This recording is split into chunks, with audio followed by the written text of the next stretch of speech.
복음이 고플 때 복음 한 끼. 오늘도 우리는 수동적 삶과 역동적 삶을 착각하는 이유, 그리고 수동적 삶과 역동적 삶을 착각하면 안 되는 그 이유, 그리고 수동적 삶으로 가는 그 원인, 그것을 살펴봄으로써 오늘도 하나님 앞에서 주님, 저의 모습은 이렇습니다. 제가 왜 이러는 것일까요? 저를 하나님의 온전한 자로 세워주시기 원합니다. 이런 기도를 드리면서 이 복음을 먹도록 하겠습니다.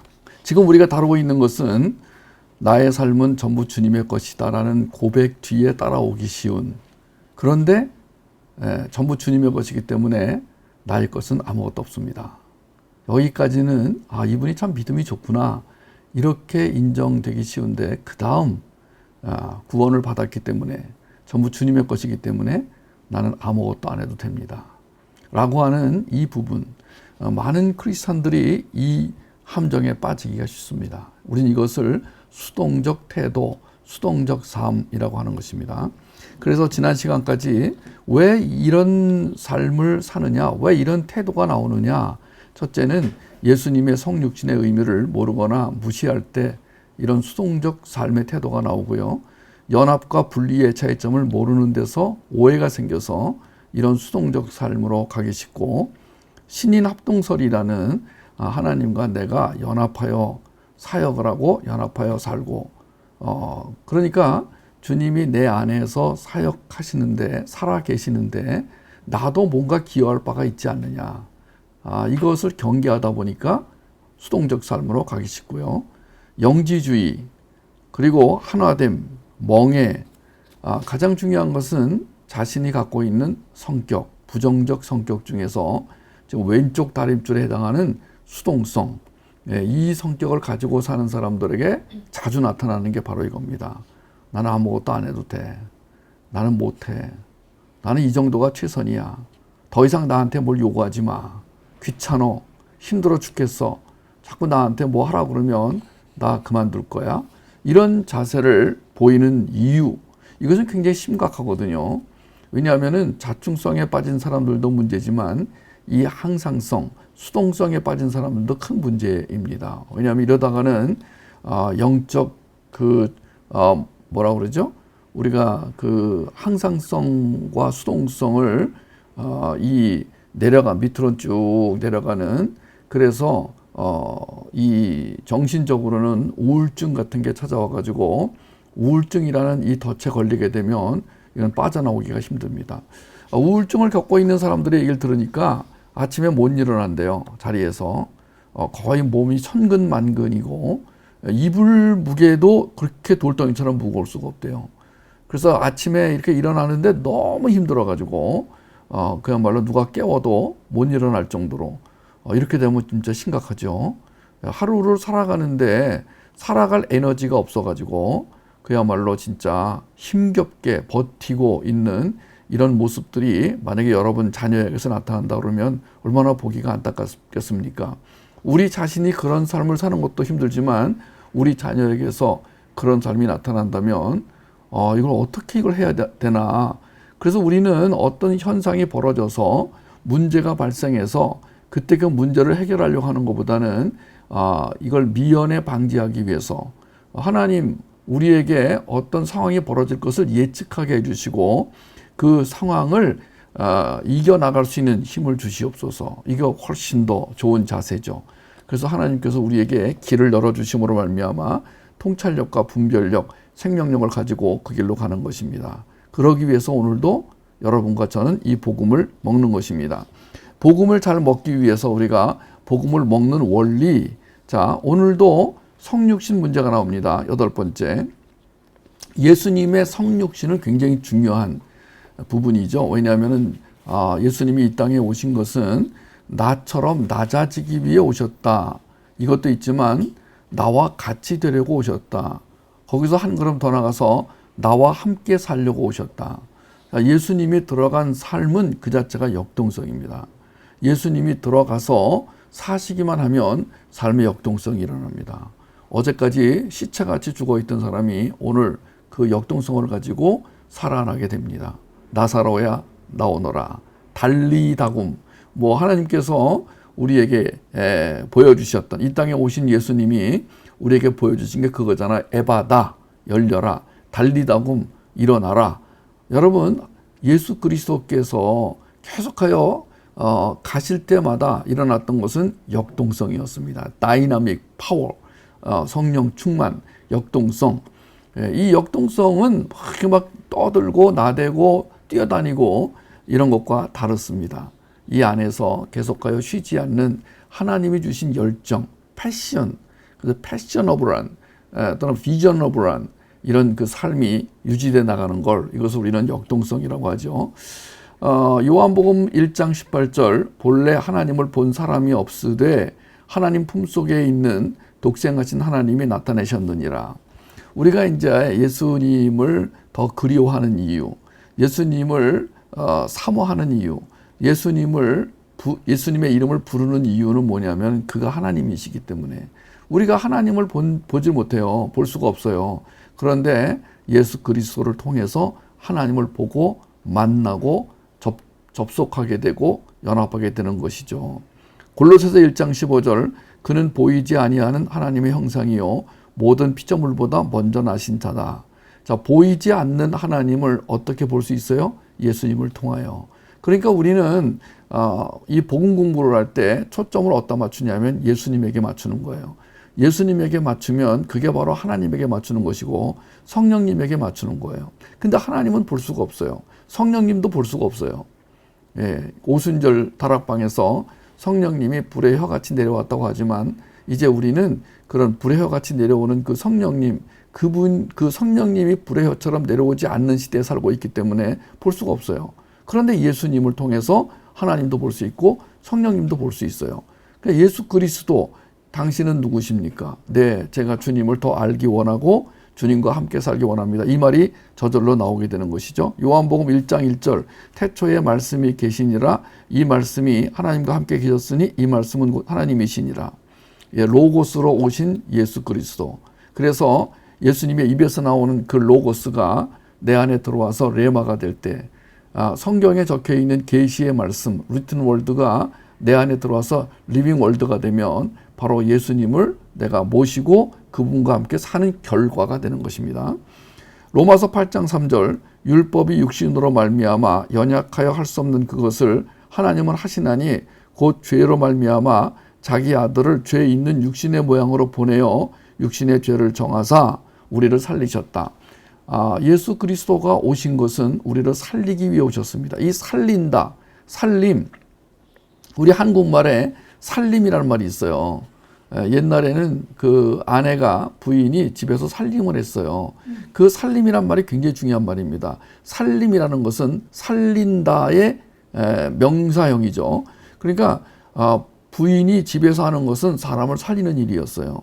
오늘날 집에서 이 살림을 하면은 참 후지다 뭐라고 막 말을 하는 분들이 많은데 그거는 시대에 뒤떨어진 것이다. 여자를 보고 살림하라고 그러면 그건 시대에 안 맞는 것이다. 나는 집에서 살림 안 하지 않겠다. 이런 말들 하는데 그 살림이라는 그 말이 굉장히 중요한 말이에요. 그러니까 우리나라 사람들이 그걸 알았던 것 같아요.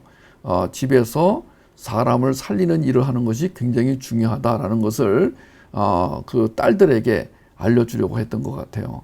많은 여성들이 사람을 살리는 일이 얼마나 중요한지를 모르고 살아가는데 사실은 집에서 가족을 위해서 하는 일들이 그게 사람을 살리는 일이다. 이렇게 생각한다면 밖에 나가서 직장 생활하는 분이나 집 안에서 가정을 돌보는 일이나 똑같은 일이다. 그러면은 이 예수 그리스도와 함께 사는 삶 자체가 살리는 일이잖아요. 예수 그리스도가 내 안에 계셔서 그가 내 인생을 주관하시게 되면 나도 살고 다른 사람도 살리는 일이 되잖아요. 그 자체가 역동적이다 이렇게 말할 수 있겠네요. 요한복음 1장 14절 지난번에 우리 같이 찾았었는데 한 번 더 보겠습니다. 요한복음 1장 14절에 보면 말씀이 육신이 되어 우리 가운데 거하심에 우리가 그의 영광을 보니 아버지의 독생자 영광이요 은혜와 진리가 충만하더라. 자, 로고스가 육신이 되어 나타난 분이 예수 그리스도입니다. 그 예수 그리스도의 입에서 나오는 게 로고스입니다. 그 로고스를 보니까 그 안에 하나님의 영광이 있더라. 근데 그 하나님의 영광 속에는 은혜와 진리도 풍성하고 충만하더라. 영광과 은혜와 진리 같은 개념이죠. 같은 뜻입니다. 하나님의 말씀을 제대로 먹는다는 것은 하나님에게 영광을 돌리는 일이고 은혜를 받는 일이며 진리를 아는 것입니다. 그러니까 이 복음 공부가 굉장히 중요한 거예요. 여러분들은 그 복음 공부가 뭔지를 알고 있는 분들이기 때문에 축하합니다. 사실은 이렇게 복음 한 끼를 먹으러 매 시간마다 들어오는 게 쉽지가 않습니다. 우리에게는 여러 가지 어떤 일들이 닥치고 그 다음에 마음이 항상 이렇게 그 역동적으로 있는 게 아니고 어떤 때는 이런저런 일로 인해서 마음이 축 처지기도 하고 외로움, 슬픔, 이런 그 절망감 이런 것들이 다가오기도 하고 그리고 조금 전까지만 해도 마음이 좋았는데 갑자기 어떤 말 한마디를 들음으로 해서 갑자기 마음이 툭 땅에 떨어지기도 하고 그러는 가운데서 항상 빼놓지 않고 주기적으로 말씀을 먹으러 간다. 이것은 어떤 감정, 상황에도 불구하고 그리로 간다. 이게 뭐라고요? 갈망. 이것이 갈증. 이것이 목마름이라고 한다고 그랬어요. 그러니까 영적인 갈망이 있는 사람들은 그 갈망을 표현하는데 그 갈망을 표현하는 것이 뭐냐? 복음을 사모하는 것, 복음을 그리워하는 것, 복음을 먹겠다고 다짐하는 것, 마음 먹는 것, 그래서 그 복음을 향하여 가는 것. 와우. 오늘 현대의 많은 크리스찬들은 이걸 잊어버리고 있는 것 같아요. 그래서 복음을 먹으러 가는 것이 아니라 예배를 보러 간다. 또는 구역 식구들을 만나러 간다. 또는 어떤 의식을 치르러 간다. 이렇게 생각하는 분들이 많은 것 같아요. 아니에요. 복음을 먹는 것, 이 복음을 먹는 것이 얼마나 중요한지. 그게 뭐라고요? 복음을 먹는 자체가 하나님께 영광을 돌리는 길입니다. 왜냐하면 복음을 먹는다는 것은 예수를 먹는다는 거잖아요.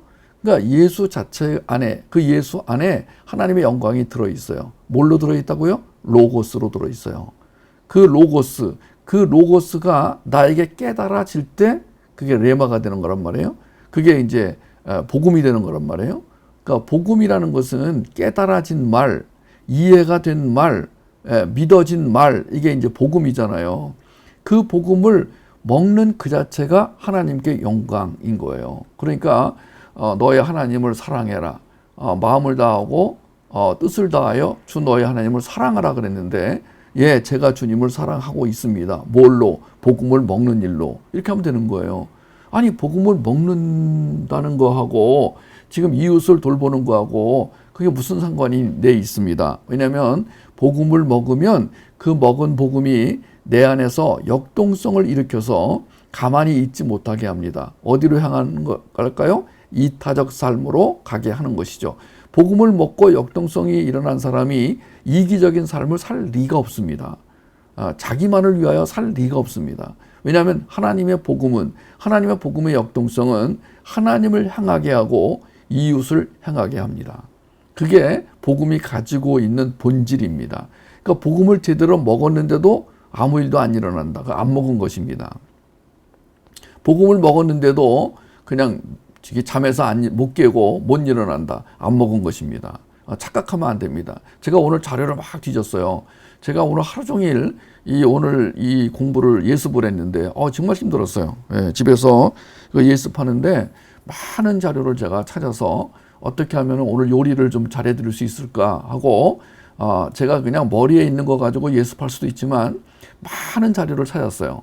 찾는 중에 어떤 자매가 젊은 자매던데 사진 보니까 그 헤드폰을 끼고 젊은 자매인데 전도사는 아닌 것 같아요. 보통 이제 그 자매들이 그런 걸 올리면은 신학교를 다니고 있는 전도사 이런 분들이 올리는데 이분은 아닌 것 같아요. 그냥 청년인 것 같아요.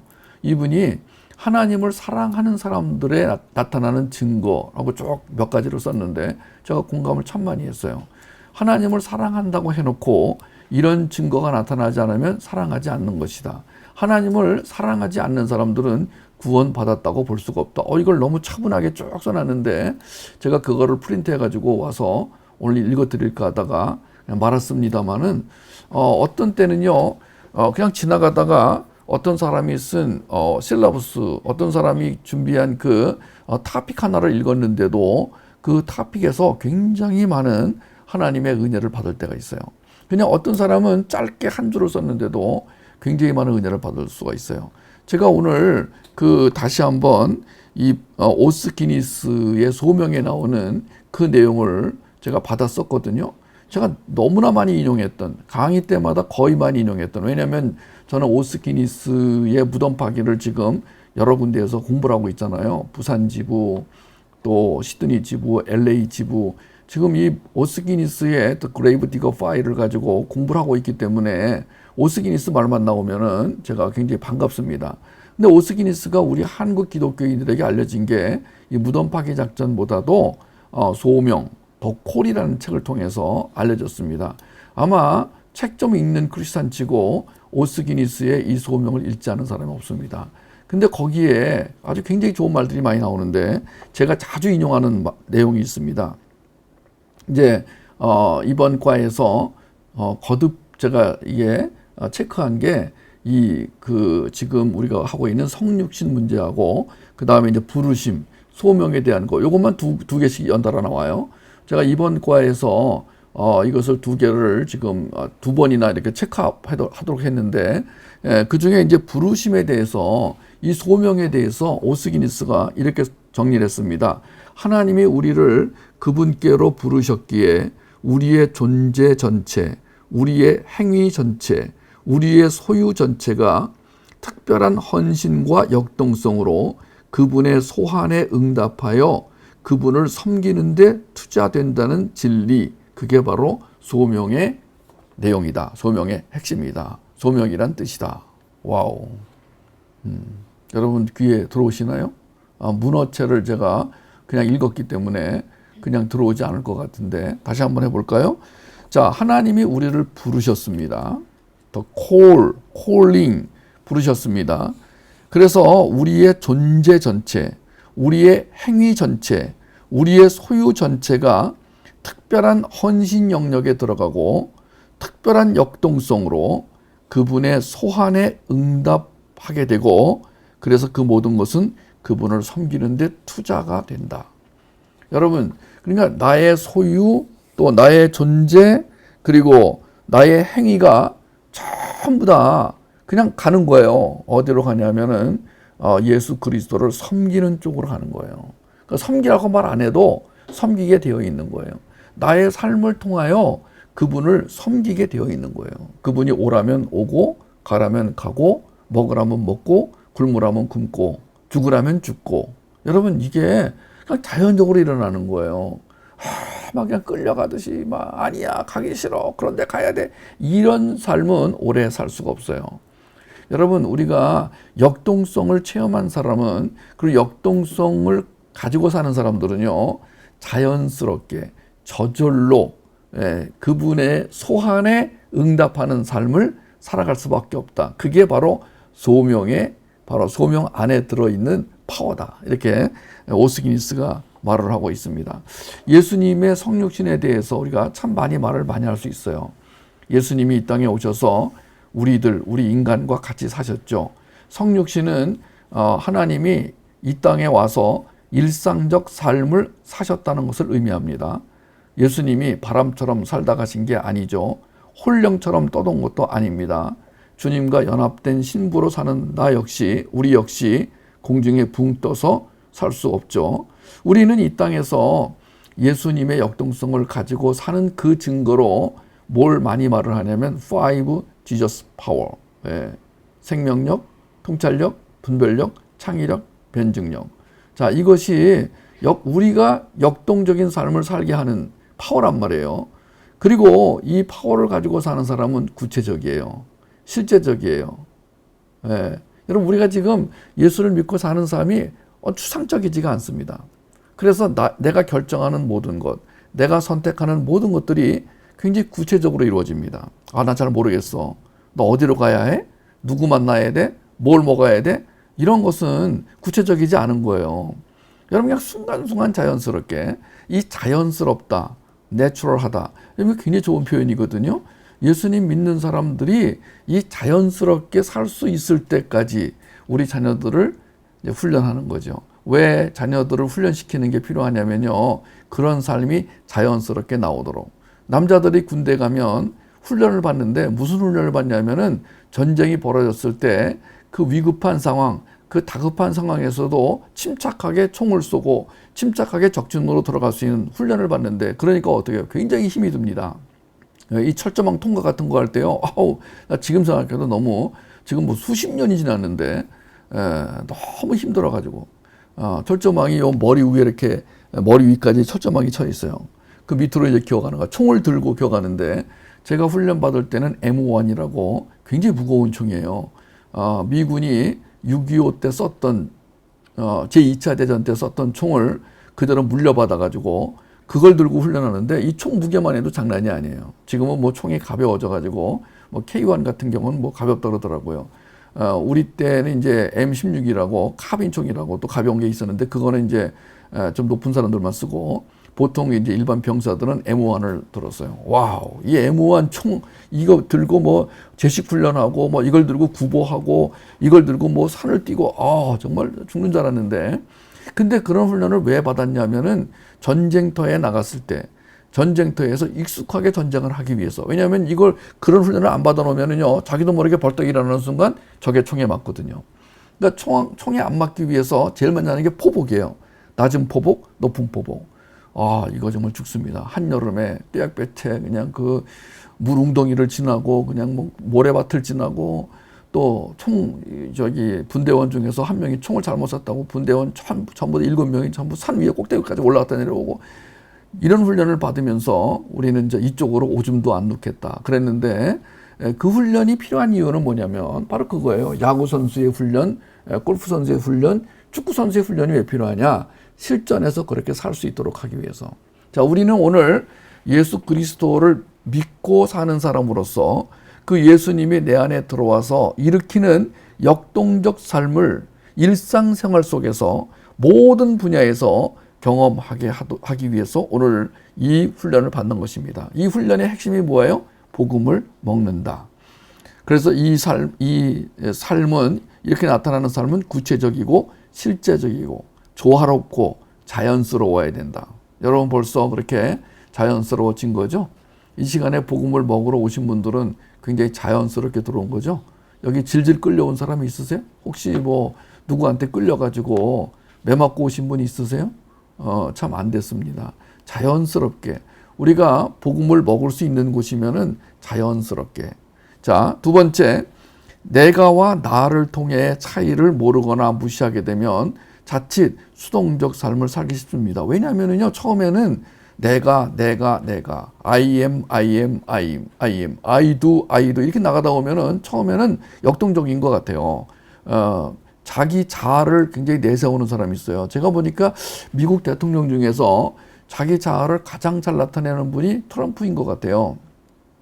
오늘도 제가 뉴스를 이렇게 서핑하다가 그 HBO, 미국의 HBO라는 방송국에서 이제 트럼프 대통령을 인터뷰를 했대요. 근데 오늘 굉장히 뭐 진땀 흘렸다 그러더라고요. 그 HBO 이제 기자가, 인터뷰어가 이제 그 인터뷰를 하는데, 질문을 하는데, 이 트럼프 대통령의 말버릇이 뭐냐면은, 내가 대통령으로 취임한 이후에는, 내가 대통령 된 이후에는 하면서 막 자랑을 하는데, 그 중에 하나가 이제 내가 대통령이 된 이후에 제일 잘한 것이 뭐냐?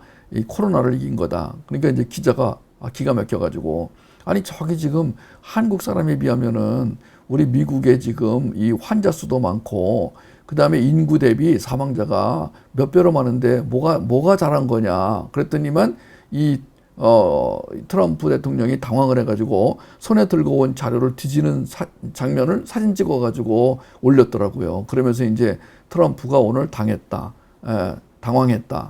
자기 자랑을 하다가 이제 애송이 기자에게 당했다. 이런 내용이 떴는데, 여러분, 우리가 어떤 사람을 보면은요, 내가 뭘 잘하고, 내가 뭘 공을 세우고, 이렇게 얘기를 하는 사람들이 있어요. 근데 그런 사람들이 일을 하거든요. 그런 사람들이 역사를 만들어요. 처음에는 그런 사람 보면은, 이 사람 일 열심히 하네?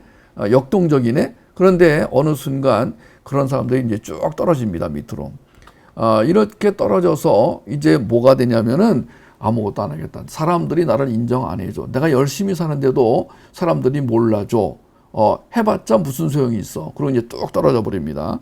자, 여기에 내가와 나를 통해. 이 나를 통해라는 것이 기독교에 있어서 굉장히 중요한 개념입니다. through me, through you, through him, through her, through them. 그러니까 그들을 통하여, 그를 통하여, 그녀를 통하여, 당신을 통하여, 나를 통하여. 나를 통한다. 여러분, 우리는 성경에 하나님이 하나님의 백성을 통하여 이루신 일들을 너무나 많이 봅니다. 가장 대표적인 게 아브라함이죠. 창세기 11장에 보면은요, 창세기 11장 30절에 사레는 잉태하지 못함으로 자식이 없었더라. 참 슬픈 내용입니다. 창세기 11장 30절까지는 아브라함 패밀리의 그 참 쓸쓸하고 외롭고 안타까운 모습이 보여집니다. 그 당시에는 뭐 인공수정도 없어가지고 아브라함과 사레는 그렇게나 자식을 기다렸는데 30절에 딱 단정을 합니다. 사레는 잉태하지 못함으로 자식이 없었더라. 거기까지로 끝냈으면 이 아브라함은 참 슬프게 살다 갔을 거예요. 그런 사람이 됐을 거예요. 그런데 갑자기 창세기 12장에 들어오더니만 막 뭐가 일어납니다. 창세기 11장까지는 참 아브라함의 그 참 안타까운, 뭐 인간적으로 그 당시에 유대 민족 가운데서 자식이 없다. 이거는요 정말 살맛이 안 나는, 그야말로 진짜 이 땅에 와가지고 참 허무하게 죽어야 되는. 우리나라도 옛날에 그랬어요. 아들이 없는 집은 힘이 없었어요. 그래서 여러 가지 방법으로 이제 아들을 입양하기도 하고 뭐 했는데, 우리나라에서 딸만 셋, 넷인 가정은요, 자식으로 치지도 않았어요. 심지어 어떤 가정은 딸 6을 낳다가 마지막에 7번째 아들을 낳아가지고 드디어 이제 우리가 아들을 낳았다 그래가지고 딸 6을 실망시킨 가정도 내가 봤어요. 아브라함이 살던 당시에 유대 문화가 그랬거든요. 딸도 없었고 아들도 없는 이 아브라함 참 비참하죠? 그런데 12장에 딱 들어오더니만 와우, 여기서 갑자기 막 드라마의 반전이 일어나듯이 하나님이 나타나셔가지고 이 아브라함에게 이제 내가 지금까지 했던 구원의 방법이 아닌 새로운 차원의 구원 계획을 너를 통해 이루겠다. 여기 이제 이 아브라함의 이야기는 마지막에 이제 부름 받은 삶으로 이어집니다. 여러분, 우리가 그냥 살다가 어느 날 갑자기 하나님이 부르신 거예요. 여러분도 그 부름 받고 오신 거예요. 축하합니다. 저 같은 경우는 그냥 예수님 믿을 건덕지가 하나도 없었어요. 우리 집안에 뭐 저를 교회 나가기를 바라는 사람도 없었죠. 뭐 제 친구 중에도 없었어요. 뭐 어떤 그 누구야, 최영덕 형제 같은 경우는 뭐 친구가 교회를 데리고 갔다고 그래가지고 뭐 가게 됐대요. 저 같은 경우는 물론 뭐 이제 동네 교회가 하나 있었는데 거기 다니던 친구가 농담 삼아 우리 교회에 오면은 문화부장을 시켜줄게. 그래서 나간 적도 있었지만, 여러분 진지하게 신앙을 저한테 소개하거나 또는 뭐 사형리 같은 걸로 영접을 시키거나 그런 일이 없었어요. 그런데 어떻게 하나님이 나를 부르셔서 오늘 여기까지 왔는지 생각하면 기가 막힙니다. 하나님이 나를 부르신 어떤 계기가 있고 시간이 있었어요. 그리고 그때부터 하나님이 나를 통해 일하셨어요. 그게 오늘 이 창세기 12장에 아브라함에게 일어난 일이 나한테 일어난 거예요. 하나님이 새로운 차원의 구원 계획을 세우고 실행하시는데 아브라함 너를 통해 이루겠다. 처음에 아브라함이 안 믿었어요. 하나님이 아브라함 보고 떠나라. 갈대아 우르를 떠나라. 성경에는 쉽게 떠난 것으로 나옵니다. 그런데 그 박영선 목사의 하나님의 열심 책을 보니까 쉽게 떠난 게 아니더라고요. 이 아브라함이 쉽게 떠난 것처럼 성경에는 기록되어 있지만 그 당시 상황으로 볼 때 쉽게 떠난 게 아니더라고요. 그러나 어쨌든 떠났어요. 어떤 설교자는 아브라함은 엉덩이가 가벼웠다. 엉덩이가 무거운 사람들은 쉽게 못 일어난다. 근데 아브라함은 엉덩이가 가벼워서 쉽게 일어났다. 이런 우스갯소리도 하더라고요. 근데 어쨌든 아브라함이 이제 번영의 도시 하란에서 불러내심을 받으면서 이제 아브라함 삶이 다이나믹해지고 파워풀해집니다. 뭐 중간중간에 어려움을 겪기도 하지만 그야말로 진짜 질풍노도와 같은, 여러분 하나님을 만난 인생은 그 인생 자체가 질풍노도와 같아집니다. 다이나믹해집니다. 그러니까 하나님 만났는데 아무 일도 안 일어나. 그럼 마음에 소원도 없어. 그냥 그냥 3대째 믿는 거니까. 우리 엄마가 교회 나가다 보니까 내가 나갔어. 예, 뭐 그 이상 없어요. 그냥 종교 중에 기독교를 내가 선택했을 뿐이야. 예, 이런 사람들에게는요, 사실 이 역동적이라는 것이 잘 이해가 가지 않습니다. 뭐가 역동적인지를 경험을 못 합니다. 참 불쌍하죠? 근데 그때부터 이제 아브라함이 그 삶의 역동성이 일어나기 시작합니다. 아브라함만 그런가요? 요셉. 요셉이 이제 창세기 45장 7절, 8절 보면은요, 하나님이 큰 구원으로 당신들의 생명을 보존하고 당신들의 후손을 세상에 두시려고 나를 당신들보다 먼저 보내셨나니 그런즉 나를 이리로 보낸 이는 당신들이 아니요 하나님이시라. 하나님이 나를 바로에게 아버지로 삼으시고 그 온 집의 주로 삼으시며 애굽 온 땅의 통치자로 삼으셨나이다. 요셉이 마지막에 그 형들을 만났을 때, 형들이 이제 죽었구나. 이제 우리가 저놈을 팔아먹었기 때문에 이제 우리는 복수를 당할 거야. 이제 큰일 당할 거야. 저놈이 권력자인데 가만히 있겠어? 이럴 때 이 요셉이 다가와서 안심을 지키면서 이렇게 말하죠. 지금 오늘 이 창세기 45장 7절 8절에는 그 요셉이 하나님을 바로 인식하고 있었다. 그 하나님에 의하여 이 요셉이 겪었던 삶은 그 파란만장하긴 하지만 그게 재수없는 삶이 아니고 역동적인 삶이었다. 그래서 이렇게 고백하는 거예요. 당신들의 후손을 세상에 두시려고, 당신들의 생명을 보존하게 하시려고 나를 당신들보다 먼저 보내셨다. 여러분, 이 먼저 보냄받은 사람이 축복입니다. 우리는 나중 보냄받은 사람이 축복이라고 생각하는 경향이 있어요. 그래서 내가 좀 더 있다 믿을게. 그래서 이제 좀 더 시차를 두고 믿겠다는 얘기는 뭐냐면은 예수를 믿는 삶은 재미가 없고 괴롭고 힘들다라는 그런 이제 선입견이 있을 때 내가 좀 더 믿을게. 내가 더 있다 나갈게. 이렇게 하는 거죠. 여러분, 예수를 믿자 말자 우리 안에서 역동적인 삶이 체험이 된다 그러면 그걸 바라보는 사람들의 인식도 달라질 거예요. 오늘날 너무나 많은 기독교인이 이 역동적인 삶을 경험하지 못합니다. 특별히 그 예수 믿는 사람의 자녀들도 부모를 봤을 때 부모에게서 이 역동성을 경험하지 못합니다. 그러니까 이 자녀들이 어떻게 생각하냐면은 내가 뭐하러 교회를 나가지? 이렇게 생각하는 거예요. 여러분, 이 역동성이라는 것은 그냥 아까 말한 대로 활발하다, 열심히 산다 이런 뜻이 아니에요. 기쁨, 감사, 평안 이런 그 열매들이 맺히는 거예요, 이 안에서. 그러니까 그냥 자기도 모르게 모든 것이 감사하다는 표현이 나오고 그 감사한 자세로 살게 되는 거예요. 그 다음에 하나님의 기쁨, 그 은은한 기쁨, 충만한 기쁨, 색깔은 비록 없지만은 깊은 울림이 있는 기쁨, 그게 나타나는 거예요. 아니, 왜 우리 부모는 이럴 때 기뻐하지? 기뻐할 계제가 아닌데 왜 이럴 때 흔들리지 않지? 그러니까 기쁨, 소망, 감사, 평안 이런 것들이 이제 역동성 가운데서 묻어나게 되는 거죠. 그것도 저절로 일어나게 되는 것입니다. 만약에 이런 것들이 일어나지 않을 때는 문제가 있는 거죠. 요셉은 그거를 지금 고백하고 있는 거예요. 내가 당신들이 나를 팔아먹고 그때부터 내 인생은 파란만장했다. 그럴 수 있냐? 자, 한번 당해봐라. 이렇게 나올 줄 알았어요. 근데 그게 아닌 거죠. 이 요셉의 고백 속에는 하나님을 올바로 알았다는 것과 바로 이 역동성을 충분히 경험한 사람만이 할 수 있는 고백이 나온 거예요. 그러면서 하나님이 나를 바로에게 아버지로 삼으셨다. 내가 바로의 아버지다. 여러분, 이 지금 요셉이 그렇게 고백하는 거지, 형들 앞에서. 그 다음에 나는 바로의 온 집의 주다. 아니, 이거 진짜 어떻게 이런 말을 할 수 있어요? 예. 사실은 지금 이 요셉은 포로로 잡혀온 자 중에 발탁이 돼가지고 발탁된 총리란 말이에요. 그런데 지금 형들 앞에서는 지금 거꾸로 말하는 거 있는 거예요. 여러분, 우리가 이런 당당함이 있습니다. 이 세상에서는 비록 우리가 뭐 계급이 낮고 월급이 적고 좀 쪼들리는 삶을 살고 무시당하고 살지만, 그러나 하나님 안에서는 당당한 거예요. 하나님이 나를 지금 보내셨고 하나님 나를 쓰시고 계시고 하나님 나와 함께 하신다.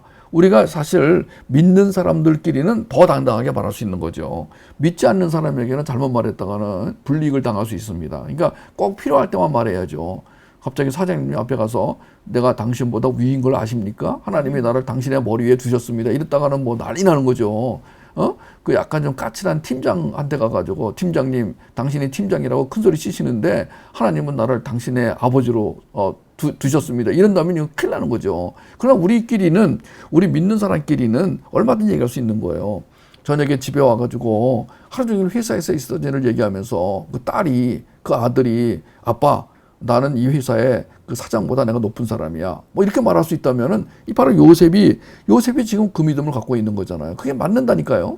하나님이 우리를 보내실 때 우리를 일반 세상에서는 계급이 낮은 자로, 천한 자로, 없는 자로, 가난한 자로, 무식한 자처럼 보이지만은 그러나 하나님은 이 세상의 왕으로 보내셨다니까요. 우리가 하나님을 믿는 순간, 예수를 그리스도로 영접하는 순간 세 개의 자격이 주어진다 그랬죠. 왕과 선지자와 제사장. 우리에게 지금 엄청난 이 권위가 주어진다니까요. 근데 우리는 그거를 행사할 때 완력으로 행사하는 게 아니라 사랑으로 행사하는 것이죠. 그러니까 사랑이 없으면 그 왕과 제사장과 이 선지자의 권리를 행사할 수가 없습니다. 자, 많은 기독교인들이 그거를 오해합니다. 잠언 16장 9절에 보니까 사람이 마음으로 자기의 길을 계획할지라도 그의 걸음을 인도하시는 이는 여호와시니라. 와우. 저는 하나님이 나를 통하여 일을 하신다는 것을 믿기만 하면 나는 당당해진다. 나는 파워가 있어진다. 나는 이렇게 죽어 사는 존재가 아니라는 것을 내 당당함 속에서 증언하고 간증할 수 있어요. 비록 우리가 이 땅에서는 알아주지 않습니다. 저도 노력에 비해서는 인정받지 못하는 삶을 살고 있습니다. 제가 이번에 책을 썼는데 잘 안 팔리는 거 보니까 알아주지 않는 거예요. 세상이 알아주지 않는 거예요. 저는 사실은 이번 책을 통하여 좀 알려질까 기대를 했어요. 예. 책이 이렇게 많이 팔리게 되면은 금방 이게 지명도가 올라가고 여러 곳에서 찾는 사람들이 나타나고, 저는 그래서 이번 책을 쓰면서 회심의 미소를 지었어요. 내가 지금까지 죄야에 묻혀 살다가 이제 드디어 이름을 발할 때가 됐다. 드디어 하나님이 내 이름을 들어 쓰시겠구나. 그랬는데 아니에요. 역시 때가 아직 아닌 것 같아요. 예, 그러니까 또 어떻게 해야 돼요? 네, 알겠습니다, 주님. 그런데 그런데도 당당해요. 여러분, 내가 기대했던 것이 일어나지 않더라도 당당해요. 어디에서 당당한 거죠? In Jesus Christ. 예수님 안에서 당당한 거예요. 그 당당함이 오늘 나의 자존감을 유지시켜주고, 그 자존감을 가지고 거기서 나오는 그 생명력으로 말미암아 글도 쓰고 말도 하고 또 여러분을 양육해드리기도 하고 온갖 것이 다 거기서 나오는 거예요. 만약 그 당당함이 없다 그러면 제가 오늘 이 복음 한 끼를 먹여드릴 힘이 없을 거예요. 여러분, 제가 오늘 제 안에 비록 어떤 상황에 눌릴지라도 당당함이 있는 것은, 그 당당함은 어디에서 오냐면 바로 예수 그리스도가 나와 함께 계신다. 오늘 이 잠언에 있는 말씀, 내가 어떤 길을 계획하든지 말든지 하나님은 당신의 길로 나를 데려가신다. 내 안에서 어떤 계획이 있을지라도 하나님의 계획대로 나는 움직여진다. 그럼 나는 아무것도 안 하고 가만히 있어야 되냐? 바로 요거예요. 요 잠언 16장 9절 같은 것이 많은 기독교인들을 오해하게 만드는 거예요. 하나님이 너의 길을 인도하신다. 네가 뭘 생각하든지 간에 너의 길을 인도. 그러니까 그럼 난 생각할 필요 없네. 아니요. 우리가 이제 어디로 가야 맞냐면은, 그러면 내가 하나님의 생각을 가지고 사는 대로 가는 거예요. 나는 아무것도 생각할 필요가 없네로 가면 수동성인 거야. 그런데 하나님, 당신의 생각을 알려주셔서 당신의 생각을 품고 그 생각대로 살게 해주십시오. 그랬더니 하나님이 이렇게 말씀하는 거예요. 그래, 내 생각은 복음에 다 계시해놨다. 네가 복음을 먹으면 내 생각을 알 수 있단다. 복음을 먹어다오. 이렇게 되는 거예요. 그래서 우리가 오늘 여기 나온 거라니까. 우리가 오늘 여기 나온 이유는 뭐냐? 역동성을 경험하기 위해서인 거예요. 그럼 어떻게 역동성을 경험하냐고요?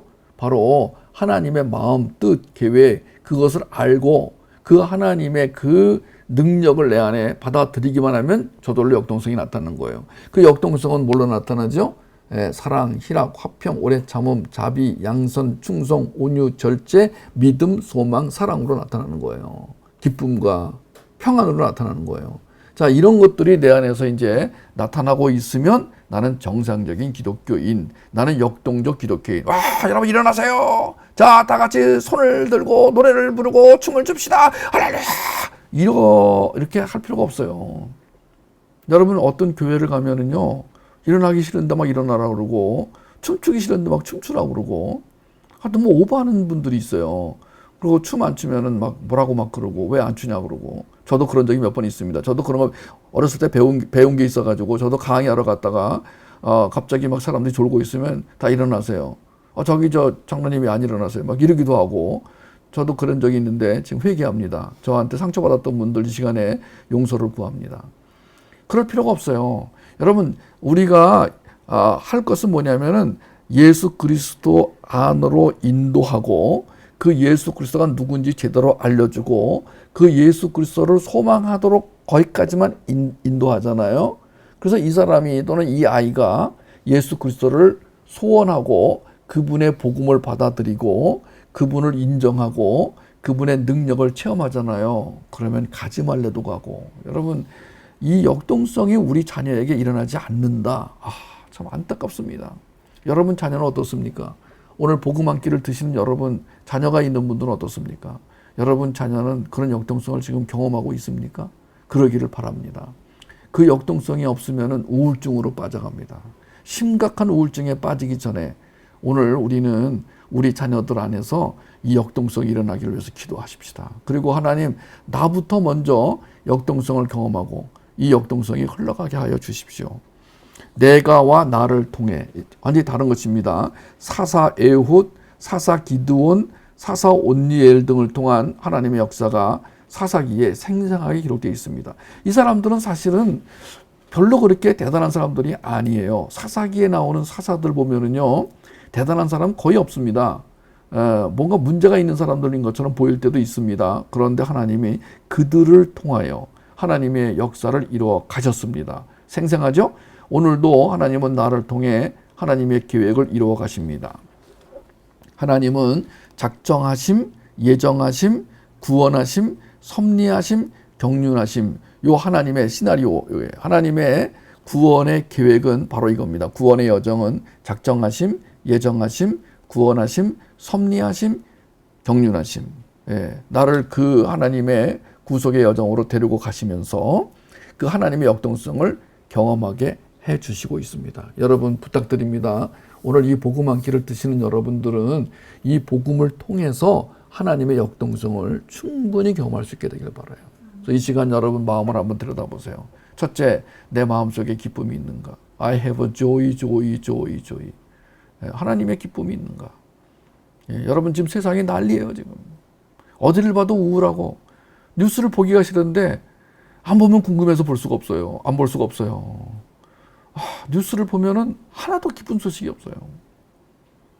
그런데 우울하고 답답하고 눌리는 것 같은 이 세상을 살아가면서도 내 안에 기쁨이 있어요. 누구도 빼앗아갈 수 없는 기쁨이에요. 이거는. 뺏기면 안 돼요. 이거는. 이 기쁨이 오늘 나를 살게 합니다. 그 다음에 소망이 있어요. 우리에게 소망이 있어요. 어떤 때는 어떤 소식을 들으면 절망감이 몰려옵니다. 그리고 때려칠까 보다, 그만할까 보다 이런 마음이 들었다가도 다시 주님이 소망을 줘서 이렇게 세우십니다. 그 소망을 붙드는 그게 역동성이라고요. 여러분 기쁨을 뺏기지 않고 소망을 붙드는 그게 역동성이라니까요. 역동성이 딴 게 아니에요. 그리고 여러 번 말하지만 복음의 입맛을 잃어버리지 마세요. 여러분 죄가 아니더라도 여러분은 평생 동안 나는 복음을 먹을 수 있는 데까지 먹겠다. 복음을 먹는 일에는 과식이 없다. 내가 만약에 복음을 안 먹는다면 난 죽는다. 아니 죽는 것처럼 된다. 주님, 내가 이것만은 뺏기지 않게 해주세요. 이게 복음이에요. 여러분 이 복음의 입맛을 잃어버리는 순간 여러분은 이제 그때부터 인생이 꼬이기 시작하고 힘들어지기 시작합니다. 꼭 잘 들으세요. 여러분 이거는 제 말이 아니고 여러분 성경에 하나님이 누누이 말씀하신 여러분 하나님이 누누이 말씀하셨어요.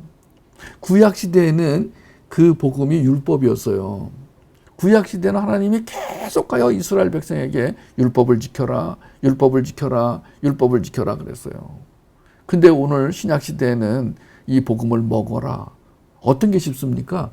여러분 율법을 지키며 사는 게 쉽습니까? 복음을 먹는 게 쉽습니까? 말할 것도 없어요. 여러분 나는요 북한에 안 태어나고 남한에 태어난 거 나는 구약시대 안 태어나고 나는 이 신약시대 태어난 게 너무 감사한 거야. 아니 이렇게 들려주는데 여러분 저도 먹고 싶다니까요. 저도 그래서요 막 자료를 뒤지다가 이 자매가 사진을 거기다 올려놨어요. 자기 그 개인 블로그인데 거기에 이제 이 헤드폰을 끼고 올려놨는데 아니 거기에 쫙 글을 썼어. 에베소서 말씀을 딱 써놓고서 하나님을 믿는 사람의 그 증거, 이 사람이 하나님을 믿었는지 안 믿었는지 뭘로 알 수 있느냐? 그리고 사랑이다. 첫 번째로 사랑이다. 만약에 하나님의 사랑이 경험되지 않는 사람이라면, 하나님의 사랑이 없는 사람이라면 이 사람은 하나님을 믿지 않을 수가 있다. 그러니까 쭉 몇 가지를 써놨어요. 뭐 다 평범한 내용이에요. 우리가 많이 하는 내용이에요. 저는 그것을 가장 이제 그 자매는 그렇게 썼지만 사랑이라고 썼지만 저는 제일 먼저 뭘 넣냐면 제 1번 타자로 복음의 갈망, 복음의 갈증, 복음의 목마름. 저는 그 자매하고 달라요. 내가 만약 글을 쓴다면 만약에 이 사람이 예수의 영으로 거듭난 사람이라면 어떻게 할 수 있느냐? 복음을 얼마나 사모하느냐? 예. 복음을 얼마나 잘 먹느냐? 예. 복음을 잘 먹어서 그 먹은 복음이 이 사람을 통하여 나타내지기를. 그게 제가 기도해 드리는 거예요. 하나님 저도 제가 복음을 잘 전하게 해주세요. 그래서 오늘도 하루 종일 우리 딸이 이걸 보고는 깜짝 놀라가지고 세상에 이렇게 새카맣게 쓰는 사람이 어딨냐 이게. 여러분 보이십니까? 여러분에게 복음을 잘 먹여드리기 위해서 제가 오늘 하루 종일 앉아가지고 내가 어떻게 하면 우리 지금 밥집에 오는 분들에게 이 밥을 한 끼를 잘해드릴 수 있을까? 하나님, 제가 집중하게 해주세요. 그래서 일단은 다른 분들은 이 부분을 어떻게 썼나? 그래서 제가 관계되는 글들을 전부 잤습니다. 예를 들면 성육신, 그러면 다른 사람들은 성육신에 대해서 어떻게 고백하고 있는가? 그럼 쭉 찾는 중에서 어떤 글 하나가 탁 저한테 와. 감사합니다, 하나님. 여러분, 그 사람이 쓴 글 한 문장 하나가 저에게 다가와서 양식이 되어지는 그 순간, 여러분 나는 이분에게 되게 고마운 거야. 나는 어떤 사람은 글 같지 않은 글을 쓰고 신천지 뭐 안상홍 이런 사람들이 그냥 정체를 숨기고 얼마나 많이 써놨나 몰라. 한참 읽다 보면 신천지야. 그럼 제쳐놓고, 여러분 이단들이요 너무나 많이 글을 써놔가지고 조심해서 리서치를 해야 돼요. 그러면은 그 수많은 그 양식 중에서 진짜 양식을 만났을 때, 여러분 나는 그런 경험을 여러분에게 지금 간증하는 거예요. 여러분들이 만약에 하루를 지내고 바쁜 생활을 지내고 이제 육신을 좀 쉬고 좀 편안히 있어야 되는 시간에 또 복음을 먹으러 와. 근데 먹었는데 복음이 아니야. 이럴 때 여러분 얼마나 안타깝겠어요. 우리가 복음을 진짜로 먹느냐 안 먹느냐가 뭘로 결정되냐면은 복음을 먹고 나면 그게 어디로 나타난다? 뭘로 나타난다? 역동성으로 나타난다. 그러면 하나님의 역동성은 또 뭘로 나타나는가? 성품입니다. 잘 알아두세요. 여러분 이건 잘 기억하셔야 됩니다. 우리가 역동성이 어디로 끌고 가기 쉬우냐면 역동성을 강조하다 보면은 봉사, 헌신, 종교적 열심으로 끌고 가기 쉽습니다. 여러분 종교적인 열심이 나쁜 건 아니에요. 봉사와 헌신이 틀린 것도 아니에요. 근데 그것 먼저 강조하면 이게 위험해질 수가 있습니다. 하나님의 성품, 그 하나님의 성품이 성경 곳곳에 굉장히 많이 나옵니다. 하나님은 이런 분이다. 하나님은 이런 속성을 가지고 있다. 하나님의 성품이 성경 전체에 쫙 별처럼 흩어져 있습니다. 그것을 딱 이렇게 모아가지고 하나님의 성품을 모아서 우리에게 외우기 쉽게 아주 간단하게 하나님의 그 무지하게 많은 성품을 딱 요약해서 적어놓은 것은 어디인지 써주시기를 바랍니다. 하나님의 성품, 하나님의 성품이 딱 적혀있는 그 부분을 오늘 써주시면 되겠습니다. 여러분 우리가 하나님 주신 지성을 가지고 이제 생각하고 사고하고 사유하는데 그 생각하고 사고하고 사유하는 그 작동의 원리가 바로 우리가 먹은 복음에 의해서 작동이 되면 이 사람의 지성은 온전한 것입니다. 우리 자녀들이 온전한 지성을 갖고 살도록 우리는 지금 도와주려고 하는 것입니다. 양육의 목표 첫 번째는 올바른 지성입니다. 그러니까 이 세상은 우리와 우리 자녀의 이 지성 속에다가 이 가라지를 뿌립니다.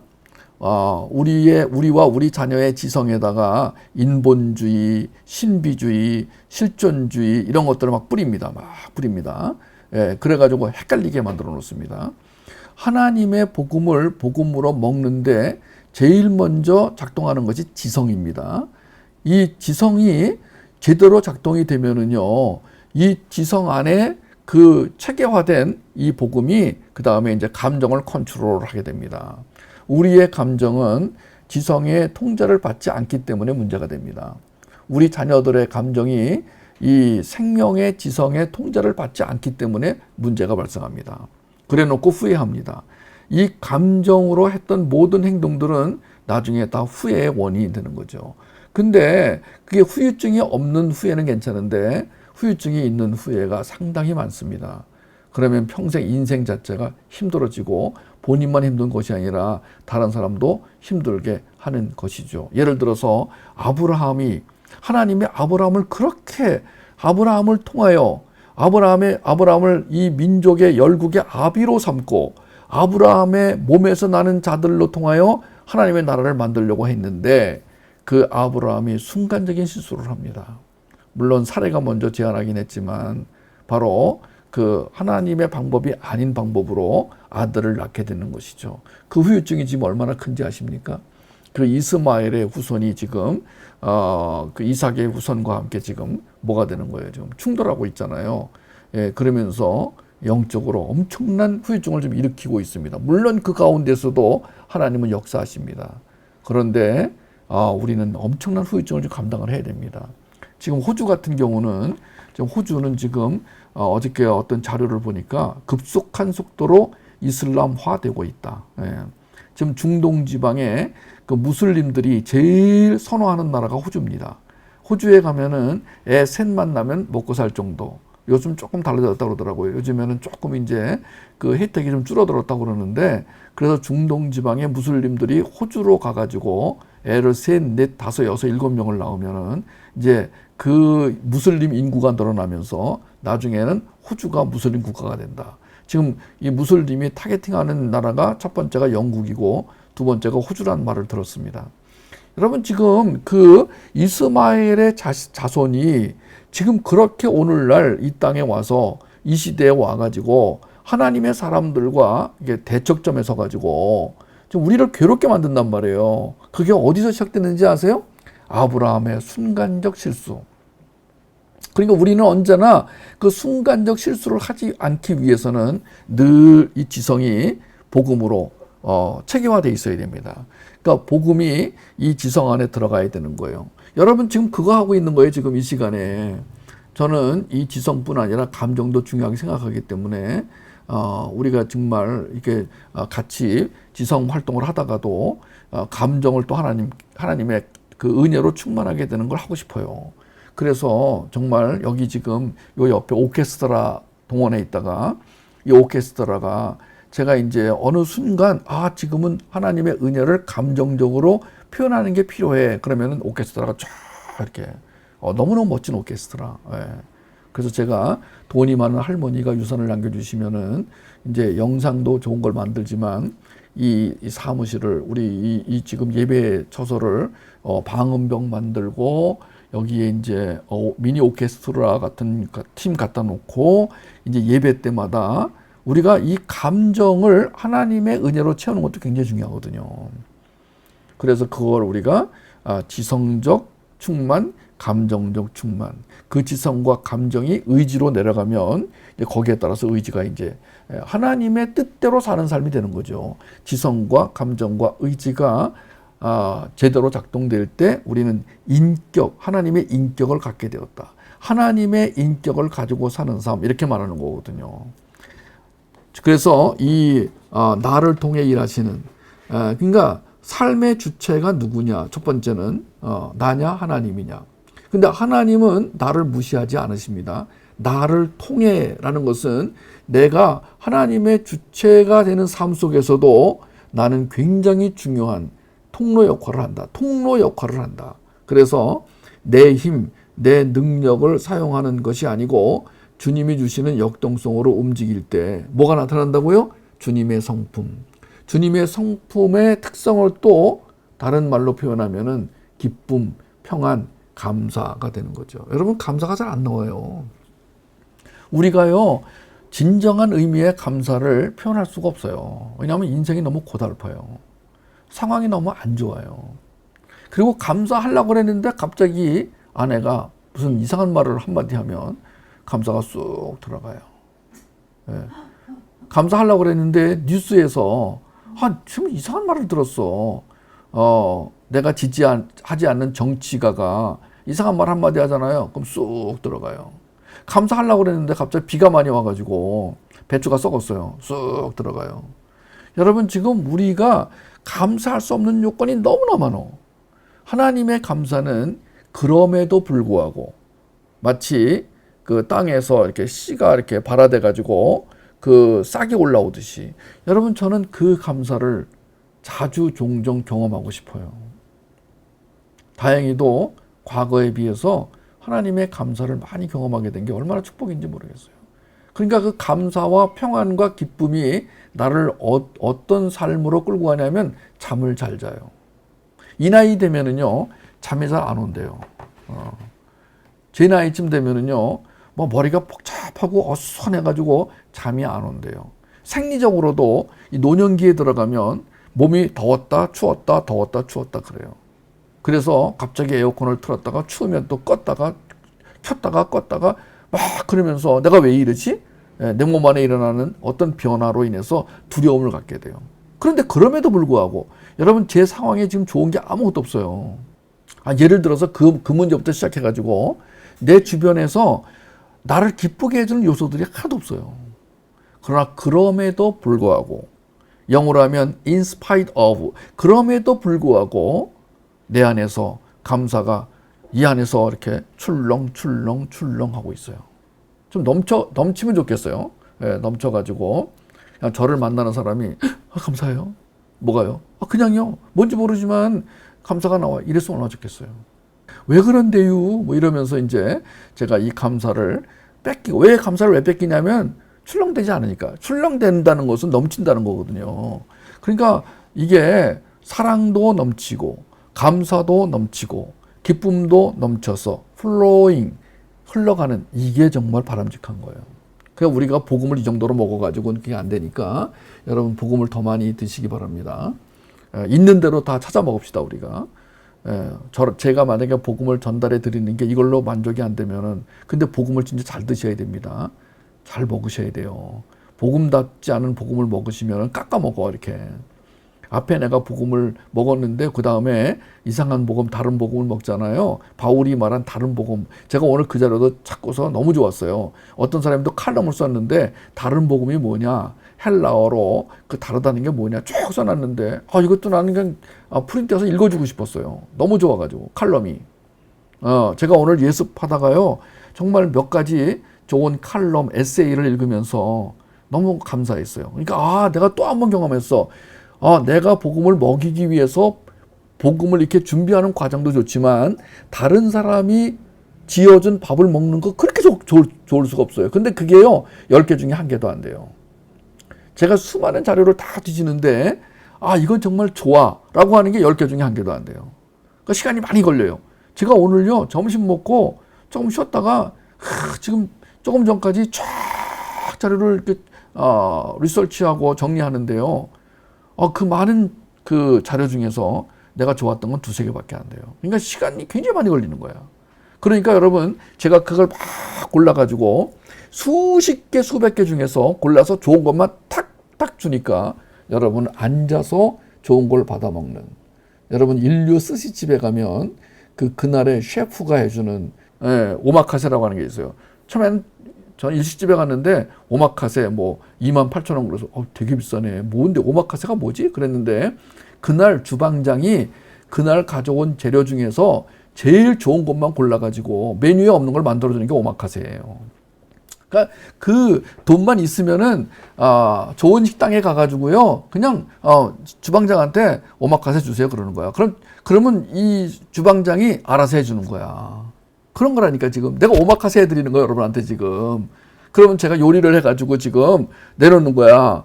그럼 여러분들은 가만히 앉아가지고 지금 내가 그 자료를 다 가지고 와가지고 막 지지고 볶고 자르고 뭐 삶고 해가지고 지금 딱 드리는 거야. 나는 근데 이 요리를 하기 위해서 오늘 하루 종일 준비를 했어요.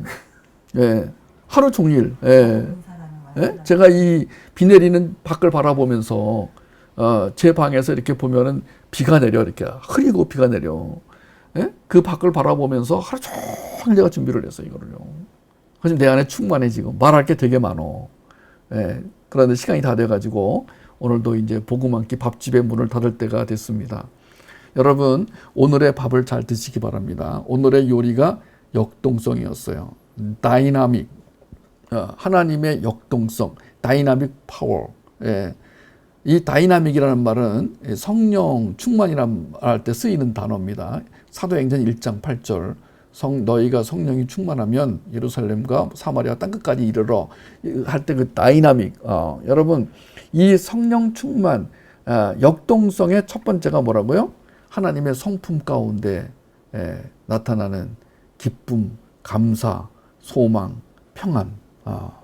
여러분 이것들이 우리를 오늘 잠을 잘 자게 하고, 이것들이 오늘 나로 하여금 감사하게 만들고, 이것들이 오늘 나를 사랑할 수 없는 사람을 사랑하게 만들고, 이것들이 나를 용납할 수 없는 것을 용납하게 만들고, 궁극적으로는 나의 부정적 성격을 하나님의 성품으로 바꿔 주실 거라는 것이죠. 이게 기대예요. 여러분 다른 게 기대가 아니에요. 여러분 하나님은 이 세상에 관심이 없으세요. 그냥 갈 대로 가는 거예요. 하나님은 하나님 백성에 관심이 있으세요. 그럼 하나님의 백성에 뭐에 관심이 있느냐? 바로 하나님의 성품을 가지고 사는 것. 예, 맞아요. 22절, 23절에 9가지 열매. 예, 그것이 이제 하나님의 성품, 신의 성품, 엑기스. 예, 그 엑기스 중에 엑기스가 뭐냐? 사랑, 아가페, 사랑. 그것이 아가페 사랑을 가진 자에게서 나타나는 그 열매가 뭐냐? 감사, 기쁨, 평안. 예. 예? 또 하나 뭐라 그랬어요? 감사, 기쁨, 평안. 많은데 여러분 우리가 감사만 나와도 이 사람은 이제 하나님의 성품을 가지고 있는 사람이구나. 사랑만 표현되어도, 하나님의 사랑만 표현되어도 이 사람은 하나님의 그 성품을 가지고 있는 자구나. 예.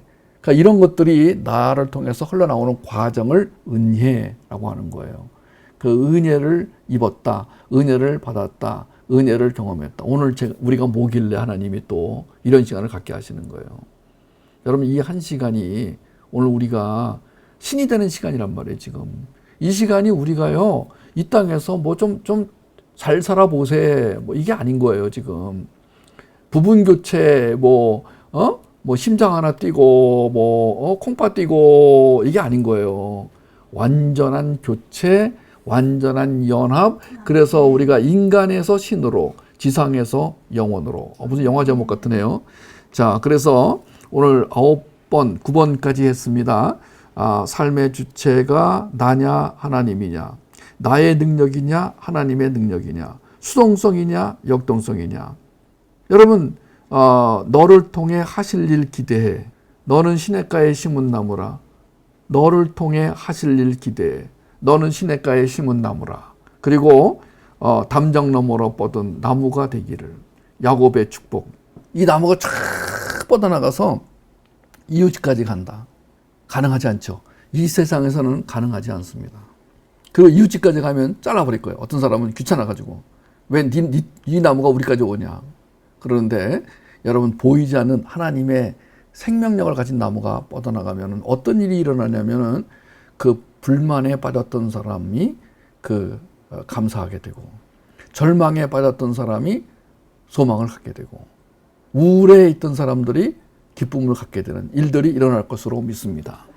우리가 그런 일을 하는 자들인 거예요. 우리는 기뻐하는 삶 속에 들어가서 갑자기 슬프게 만들고, 우리는 감사하는 삶 속에 들어가서 화나게 만들고, 이런 존재가 아닌 거예요.